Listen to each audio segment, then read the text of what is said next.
Chaque jour qui passe sans une réforme de la loi est un jour de plus où des personnes enceintes sont forcées de traverser les frontières, affronter des obstacles financiers et psychologiques, à subir l'indifférence de l'État belge.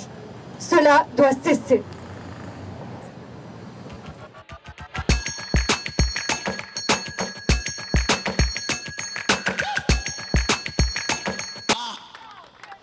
Donc aujourd'hui, on est tous rassemblés là devant ce bus qui est arrivé tout à l'heure avec des comédiennes, mais c'était dans l'idée de montrer toutes ces femmes qui partent chaque année aux Pays-Bas pour avorter parce qu'elles ont dépassé le délai. On a entendu les témoignages de ces femmes qui expliquent pourquoi elles en sont arrivées là. On peut avorter en Belgique, mais il y a trop de critères qui empêchent certaines femmes d'avorter. Aujourd'hui, c'était une action pour visibiliser la loi actuelle et on se bat pour que cette loi change et que les critères soient allégés et que l'accès à l'avortement soit plus simple. Je n'ai jamais oublié ma pilule, mais il faut croire que si, puisque je suis tombée enceinte. J'étais et je suis toujours en couple avec mon mari. Quel choix épouvantable. Nous avons dû partir comme des criminels à l'étranger. Je plains les jeunes filles qui doivent vivre cela seules.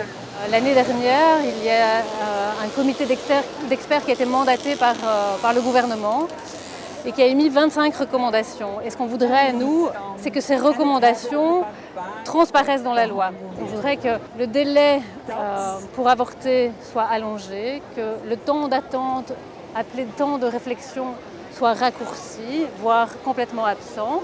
Alors on voit, il y a plein de personnes ici, il y a beaucoup d'acteurs du terrain, dont je fais partie, puisque je pratique des avortements tous les jours. C'était important pour moi d'être ici, d'un point de vue personnel, parce que je trouve que c'est un droit fondamental des femmes. Et c'était important aussi d'être là en tant que praticienne pour témoigner de la détresse des femmes qui arrivent trop tard et qui doivent voyager ou qui ne pourront pas voyager parce qu'elles n'ont pas les moyens financiers de voyager ou parce qu'elles n'ont pas la possibilité de voyager parce qu'elles sont illégales par exemple, et donc quitter le territoire c'est quelque chose de tout à fait impossible. En Belgique, l'avortement il est légalisé et il est remboursé par la mutuelle quand on a des droits de sécurité sociale. Et ces femmes qui partent en Hollande, elles doivent débourser de leur poche aux alentours de 1 000 € rien que pour l'acte médical.